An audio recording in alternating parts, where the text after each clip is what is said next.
Good morning, afternoon, or night, everyone. Coming to you from the VCG broadcast booth, I'm Verve Coach Gordon, and you're listening to Big Picture You, the podcast where wellness practices and concepts meet practical application and real-life example. A quick mention of the ping I use for transitions. Some of you may have already heard this, but for new listeners, and I'm really happy that we are picking up new listeners weekly, it is tuned to the love frequency, since love is the 11th energy of the Verve and the overarching energy of the Verve. It seemed like a good idea to use that tone. I can give you a greater explanation if you reach out to me at gordon@vervecoach.com. I like to share these tidbits of information as a way of connecting the dots relative to harmony and well-being, as all of this is about a lifestyle wherein wonderful details and information all merge to create a truly great and empowering big picture you, me, and us. A lot of these dots are also connected to an identity component or facet that may or may not exist in harmony, bringing us back to today's 5th podcast episode, Identity Components or Opponents. Thanks a lot for listening in and for the great comments on episode 4 from the mouths of mommies and the song Those Eyes. Got a lot of really great feedback on that episode. And our next episode will be a tribute to dads. It'll be called Father's Fantastic, and we'll be getting some comments from community members on their fathering experience. A quick mention of the theme song today, and again, I'll be using a different song each episode, one of my own songs relative to the theme, and at the end of the broadcast, the song will play through in its entirety. And I'll talk a little bit more about today's theme song later in the broadcast. The song today is called Durango, and it does have something to do with the identity-based focus of the show today. And some of this episode's content does indeed relate to cultural identity as well. But first, I wanted to speak a bit on the current police dynamic surrounding the killing of George Floyd. I was reading an article and a headline earlier today where it was talking about officers joining the protesters in their walk, or else taking a knee on the sides of the streets where the protesters were walking. Now, these dynamics do have a lot to do with identity and digging in to find your identity facets, leading us to create more accurate and positive values that break down stereotyping and prejudice that lead to hate behaviors. And I'm going to be doing an entire episode on the processes related to bigotry, stereotyping, xenophobia, and prejudicial and hate behaviors in a future episode. I've done a lot of trainings and facilitated sessions on these topics. I'll also get into a little bit of the science of the brain related to creating broad generalizations. Now, this is some fascinating stuff about how our brain fills in the blanks because we simply don't have the processing power to take it all in and make something of it. I'd also like to share a story today about a young black man in one of my college classes. I had mentioned in the first couple of episodes of the podcast that I'd gone back to college a little over a decade ago, and that set me on my current path. But this story about a young man in my class who was beaten very severely by a group of white police officers and ended up winning quite a large financial settlement, but money does not cure all ills. We got into a little tiff in one of my college classes where we were learning about privatized prisons, the government promising a certain number of beds full, and how that related to inequitable conviction rates. At one point, someone in the class said, "When does the serve and protect part come in?" And I said defensively, "Whenever you call 911, that's when that comes in," and mentioned a bit about my father's police background and coming from a multi-generational police family. And the fellow who had been beaten said, "Well, in my neighborhood, we don't call the police ever, even if somebody's kicking our door in." And I just could not believe that. That's not my reality. So I contradicted him, and we got into a little shouting match, and I think it might have come to fisticuffs if the teacher had not cooled things down. When the class ended, we met outside the classroom, and he told me in detail his story, and I told him that I believe my father was a man of integrity, and I still believe that. And I told him also that my father was not a batterer or an abuser, but I could not hold my emotions, and had a little bit of an emotional breakdown there right in the hallway with a lot of young students walking by wondering what the heck is going on here. So we talked, and we walked out of the class and walked across the campus, had a nice chat.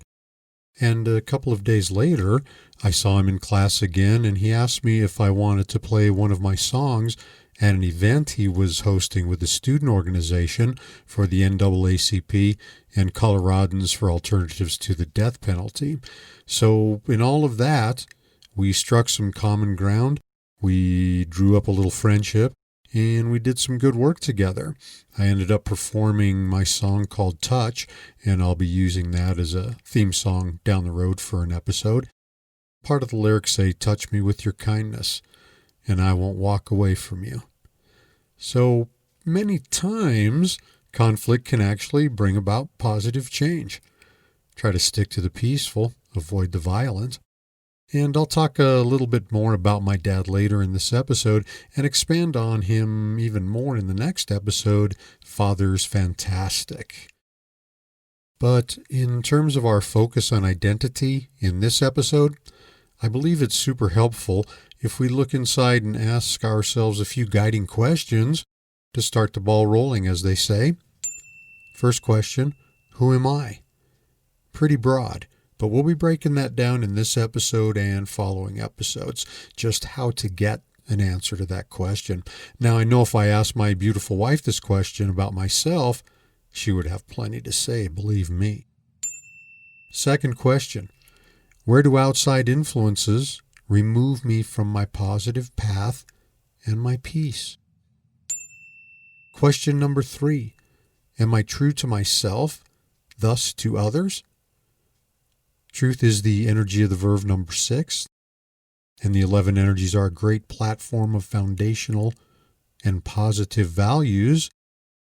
Through these questions, as in many of my trainings and sessions, we are already seeing how things cross over and are interdependent and interactive, creating the basis for a truly amazing big picture you, big picture me, and big picture us. As you may know, or may not know, or have gleaned through these podcast episodes, that I have had many strong women as influencers in my life, and I'll talk about a few more in a moment, as related to some seemingly conflicting identity components. But I've also had very strong male influencers in my life, and we will be paying tribute to a couple of those and hearing from dads about their dad experience in episode 6 of Big Picture You, Father's Fantastic. If you fathers wish to provide comments, please reach out to me at info@vervecoach.com. You can do the same with questions, issues, suggestions for interviews, or ideas for future programs. Or you can go to my website at www.vervecoach.com to get more details on me and what I do, as well as finding a contact form. The Big Picture You podcast series is available on Apple Podcasts, Spotify Podcasts, Pocket Casts, Google Podcasts, Overcast, RadioPublic, and Breaker. You can also find links to the files at my website. Just click the media page menu item, and you can find them on my YouTube channel as well. In episode 5 of the Big Picture You podcast series, we're asking the question, identity components or opponents? Seemingly conflicting identity facets or components that live within us. Now, I've asked a lot of young students in trainings if we have just one identity facet, and most times the answer is no. So they are already hip to the notion of multiple and shifting identity facets. So again, we're asking the question, do these facets complement each other, or are they at odds with one another? Now, by way of some explanation toward negotiating these various facets or components, I did write a paper in college that got me my summa cum laude Latin honors about managing what I call oxymoronic identity components. And that is an original title. I will say I definitely had some coaching on that title from my professor, which helped a great deal and came up with some new terminology for the business of identity research and analysis. The paper is all about navigating and negotiating challenges and learning experiences while creating behavioral patterns that allow you to address and reduce conflict. Now, there's a basic difference that I was told between navigating and negotiating. Navigating is getting through obstacles, going around them, while negotiating is directly confronting and overcoming. So navigating and negotiating. All of this identity work is also about finding internal harmony, and in my case, helping others find that internal harmony. I will be turning my scholarly paper on oxymoronic identity components into an article soon, so look out for that. And of course, this is all my story and path and thoughts on matters of identity. However well informed my thoughts may be, you may or may not agree with me.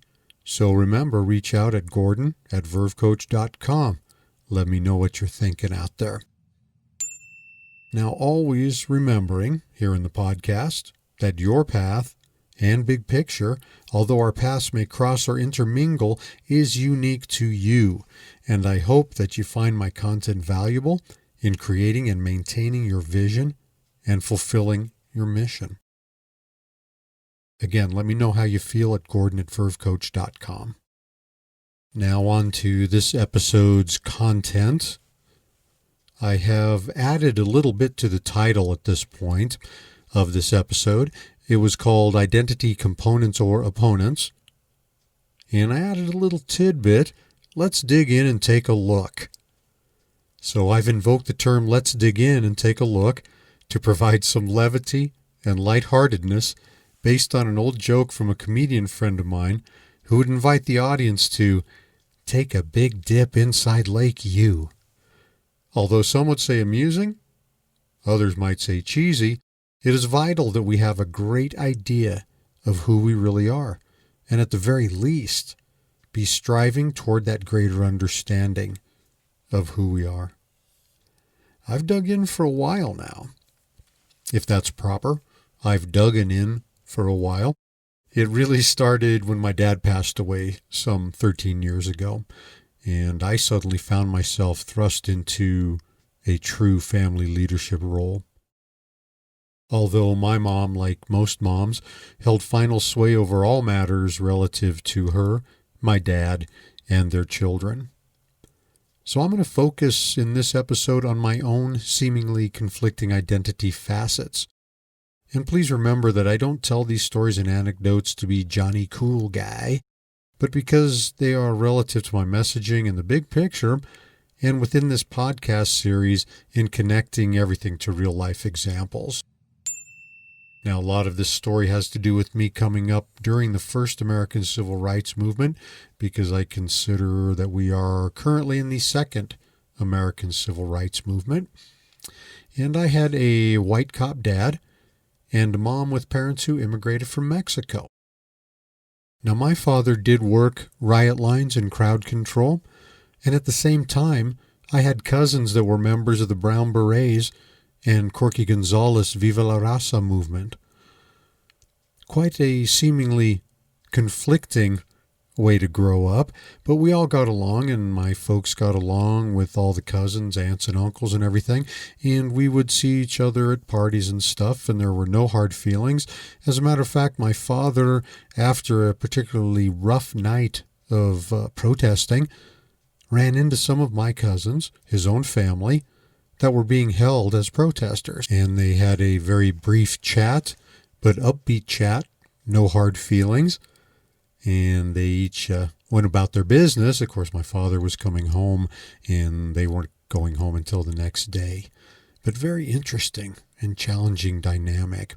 And I'm going to expand on my father's narrative in the next episode, father's fantastic. But coming back around, I'd mentioned earlier that I had some very strong women as influencers early on, and one of them was my grandma. On my mom's side, my Mama Lita. Now, I spent a lot of time with her, and I stayed over weekends with her from a very early age. We'd go to church, and we'd walk the neighborhood after church and go to the family restaurant for lunch. Then she would have one of the staff from the restaurant drive us home.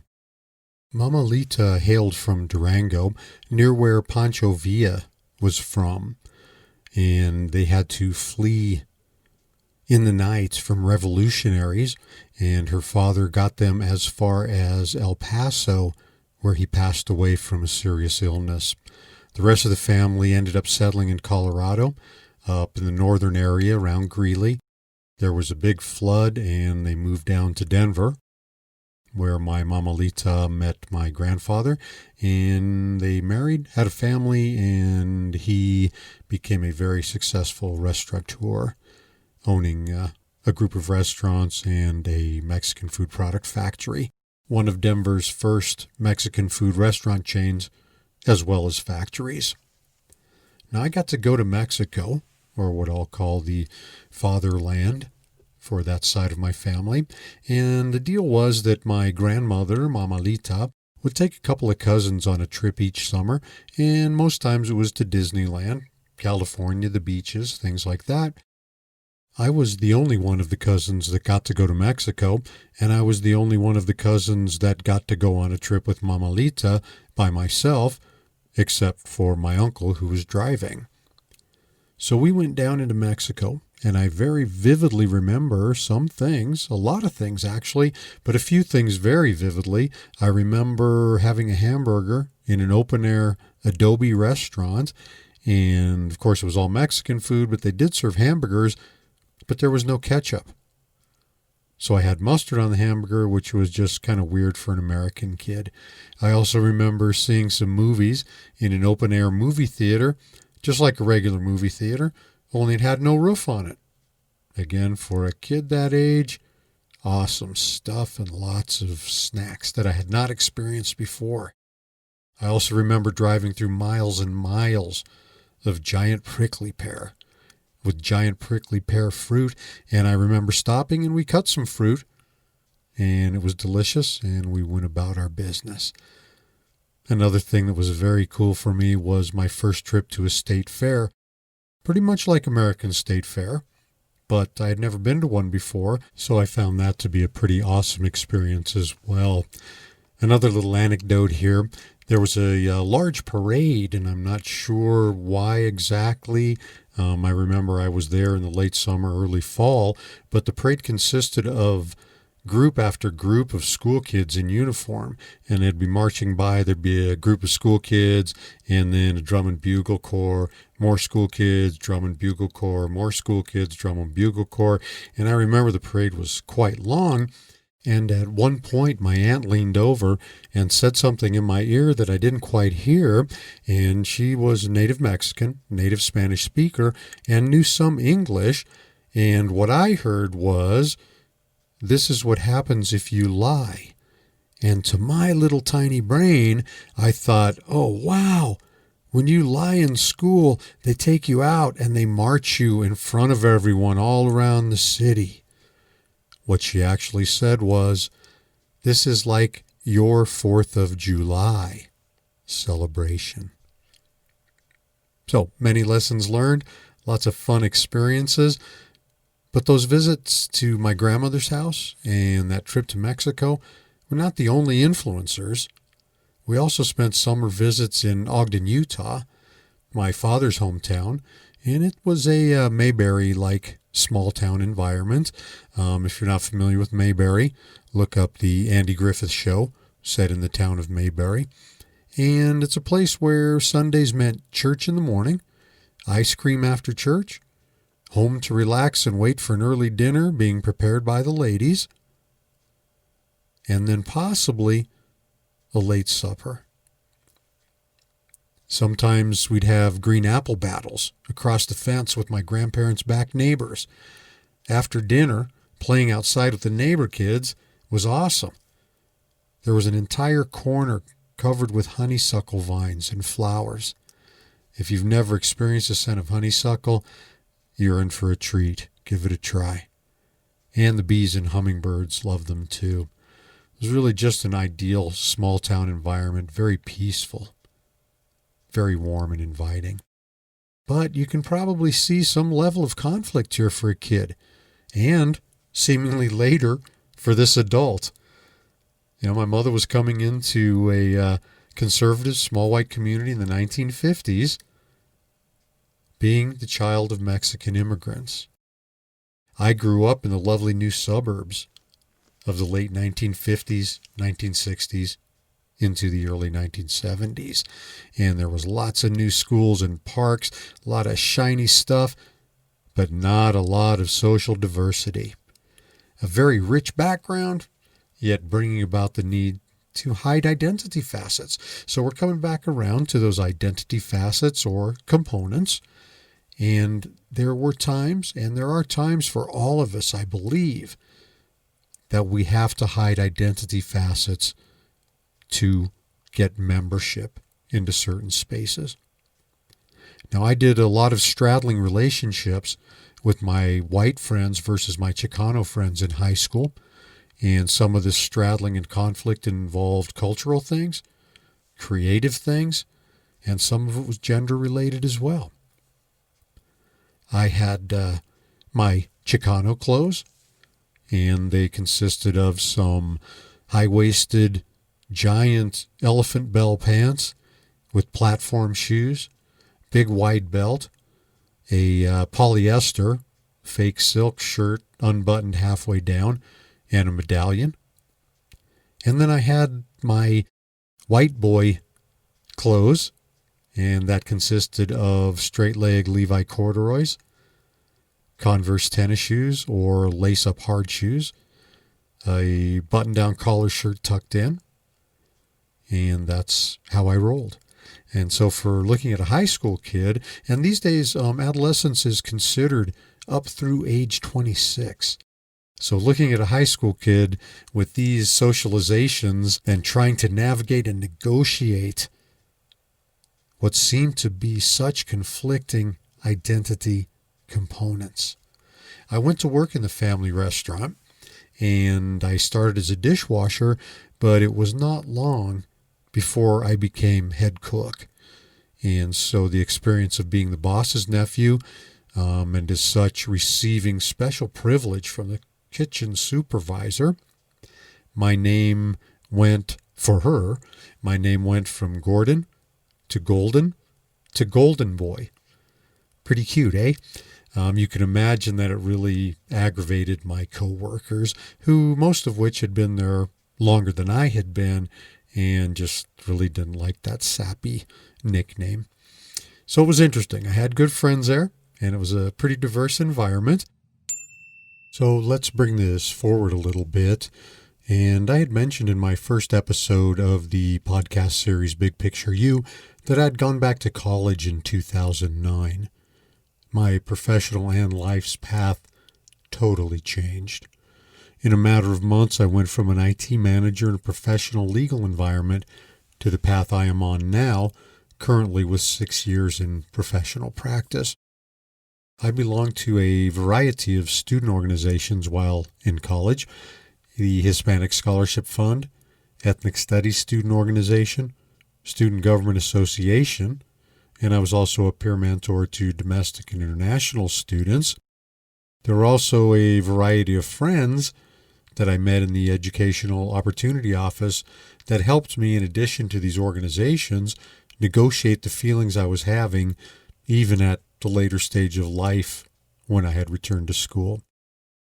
A lot of amazing young people and advisors that really helped me dig in and discover my identity facets, many times simply through friendship and allowing me membership. It was not just their support, but it was also their modeling, both personal and professional. Through my studies and university pursuits, I went through a process of maturation and reckoning that led to greater harmony, personal positivity, and performance of best self. Again, this was my path, It may not be the right path for everyone. However, the foundational and core values that I've put together and called the 11 energies of the verve have indeed brought me greater levels of success and will also bring you greater levels of success in life and are applicable no matter what positive path you are on. So many things came out of that university experience and my engagement in a lot of different activities, groups, and my schoolwork, of course. And I believe that somehow I was chosen to fulfill a mission in helping others work through challenges, as well as work to bring about greater social equity and harmony through building greater internal harmony. I also believe that my grandmother, my Mamalita, chose me to bring the Latino heritage of the family forward as a way to help me do my work in bringing about greater social equity and harmony through first building greater internal harmony. This is why I do the work I do across such a broad spectrum of demographics, businesses, and institutions. There is something to say about coming to realize that there is strength in these multiple identity facets and components. Not a weakness, as I believed early on and honestly through a good part of my adulthood. And it did create internal conflict well into my adulthood. Now I sincerely, and that is energy of the verve number 5, sincerity, I sincerely admire folks that seem to be very well adjusted, without long processes or a lot of hoopla. But that wasn't me. So down this path I've come, and what a great path it is. I also believe that a lot of other folks can benefit from my work and experience as well. One of my college mentors once told me, Gordon, because that's my name, you should use your built-in privilege, experience, expertise, and education to open doors and bring opportunities to others. That made a lot of sense to me. She also told me that the rewards will be many and great, and they really have been. Now I'm paraphrasing from a much longer conversation that happened a while ago, but that's the gist of it. And I'll say now that it is difficult to get in touch with all of our own ever-flowing and shifting identity facets and components. It is all but impossible to guess those of others. But we surely do try to guess and fill in blanks when we are uninformed, oftentimes producing not so favorable results. The judging a book by its cover dynamic comes into play here. And I'm going to do an episode later this year about exactly how the brain fills in gaps and the science behind it. I'll also get into the repercussions of these automatic fill-ins and talk about some not so favorable results.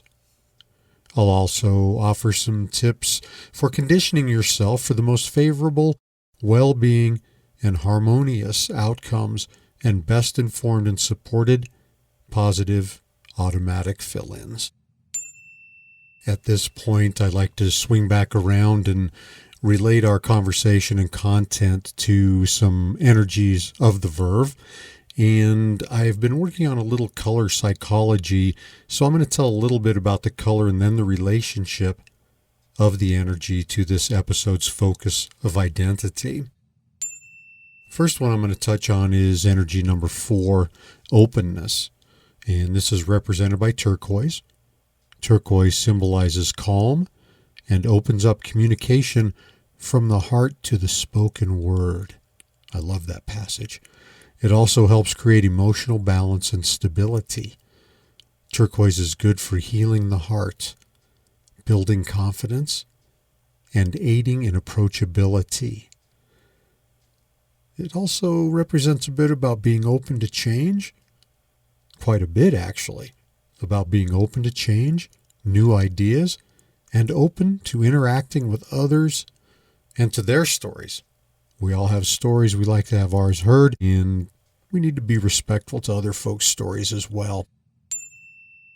I'm going to bounce right along here to energy number 6, truth, which we touched on earlier in the broadcast, and its color assignment is blue. Blue inspires peace, tranquility, stability, harmony, unity, trust, truth. It backs up turquoise with inspiring confidence, and it inspires loyalty. Now here's an interesting tidbit. Blue represents sky, water, and technology. Now, if we want to think about truth and untruths and technology, think about our devices and how we can be truthful or not truthful through the aid of technology and our devices. We also need to look at truths about ourselves, others, and the world around us. And some truths are difficult to accept, and you may be reluctant to accept some truths, whether they be positive or negative. Let's go ahead and connect those two with energy number 7, self-value. And coming from the blue family again, self-value is represented by dark blue. Dark blue symbolizes integrity, knowledge, power, and seriousness versus good humor and fun time. What's it worth to you to become more positive? Now we're looking at self-value here. What's it worth to you to become better adjusted and able to accomplish more tasks and goals than ever before? Why you? Why me? Why not you and me? Why not a super successful big picture us? You are worth the work, and you surely deserve the benefits. At this point, we got to bump on along to energy number 10, courage. So vital. Courage is represented by the color purple. Purple represents transformation, wisdom, enlightenment, high levels of spirituality, a bit of a penchant for mystery. Purple represents honor and temperance. This is a cool piece here. It combines the calm stability of blue and the fierce energy of red. My favorite color is blue, and my wife's favorite color is red. The color purple also inspires dignity, devotion, peace, and pride. It also calms the mind and nerves. Increasing sensitivity and encouraging imagination and creativity are two huge representations of the color purple. Now, it takes huge amounts of courage to build a system of behavior that allows you to confront conflict and at the same time produce personal positivity and performance of best self. My song, Counting Down for Courage, has been mentioned a few times in past episodes, and we've heard it play through in one of the episodes, and primarily a kid's tune for mustering up some additional courage, but some adults are telling me that they're using it too. They're singing it around in their head or out loud before they confront challenging situations to give them a little boost of courage. This is truly an amazing mix of energies. And you know what? I'm going to go ahead and tell you why. Energy of the verb number 4, openness. Be open to digging in to discover the real you. This leads us into energy number 6, truth. Discovering, revealing, and acknowledging positive and negative truths, as well as beneficial and obstructive truths. Admit and face these truths as a method of building. Energy of the verb number 7, self-value, whereby you truly see yourself as a person of great value, capable and deserving of wonderful things in life. Through this mix of energies, you will enjoy heightened levels of confidence and productivity. On to energy of the verb number 10 and the connection to the other 3, courage.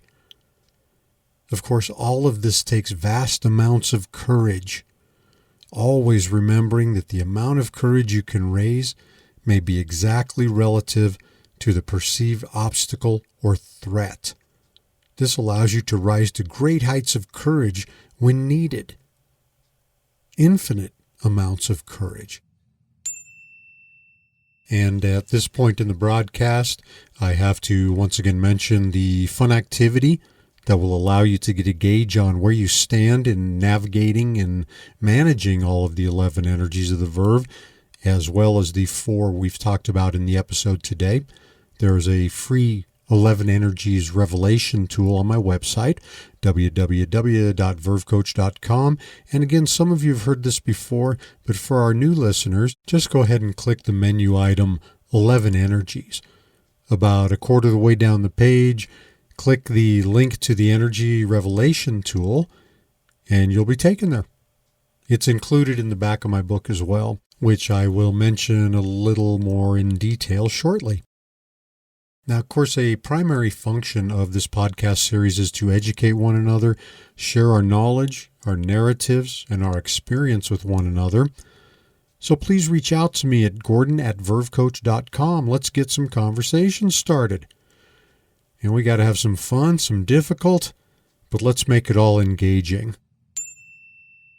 As always, I mention the 11 energies of the verve from time to time and relate them to certain things, content, and discussion, sometimes more than other times.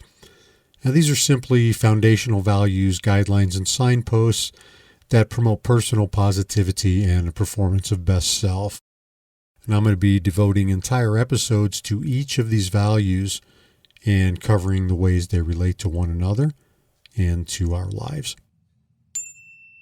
There is an article out, and you can access it on my website at the media page, called Empower Your Heart of Hearts. It's a quick and pretty easy read, and it offers some tips on conditioning and strengthening your spiritual and emotional heart of hearts. So you can check it out on my website media page or on LinkedIn if you are a connection. I mentioned my book earlier, The 11 Energies of the Verve, A Journey of Personal Positivity and Performance of Best Self. Really a wonderful piece to refer back to after you've once read it, to keep on hand. Use it as a reminder. Again, great signposts and guides as well as foundational values. The book is available through Amazon. Just search 11 Energies of the Verve, and you could tack on there A Journey of Personal Positivity and Performance of Best Self, but you should be able to find it under 11 Energies of the Verve. Be sure to get the second issue with the 11 graphic on the front. The one with the sun and hand on the front should be out of print. I've seen some used copies circulating, and I've actually bought up some, so they're not out there running around. The audio book will be out soon. Very, very exciting news. This is really going to be a great process, and will be produced right here in the VCG broadcast booth within the VCG building. The book includes a lot of self-wellness and motivational content. There's some fun and dynamic photos, some cool infographics, and a bunch of suggested wellness activities and routines. Again, some of you have probably heard this, but for our new listeners, give it a go, would ya? Thanks again to everyone who contributed to this episode. Again, comments, questions, issues, suggestions for interviews, or ideas for future programs can be sent to info@vervecoach.com. And as I mentioned a few times throughout the broadcast, we're going to be paying tribute to some strong male influencers and hearing from dads next episode as they share a little about their dad experience in episode 6 of Big Picture You, called Father's Fantastic. I mentioned earlier also that I would talk a little more about the theme music in my song called Durango. It is in honor of my grandmother, and it's kind of bringing last episode's mommy theme forward in the form of grandma in order to help us make stronger connections between episodes, my music, and the messaging. This is a song I wrote to honor my grandmother as she was from Durango, Mexico, as I mentioned earlier.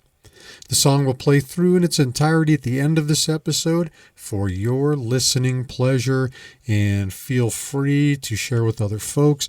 A full library of my music can be found at soundcloud.com, and it's quite a history. I've got 4 full albums out there right now.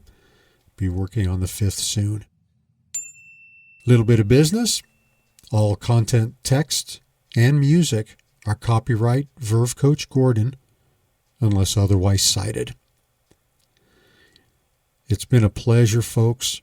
Thanks so much for tuning in to another episode, and thanks for sticking with me. Listener numbers are increasing, and I truly could not be more appreciative. The theme song Durango will play in its entirety after the finish of this episode. And in closing out this 5th episode of the podcast series Big Picture You, the episode Identity Components or Identity Opponents. Remember, kindness is beautiful in creating an awesome big picture you, big picture me, and big picture us. Be well, my friends.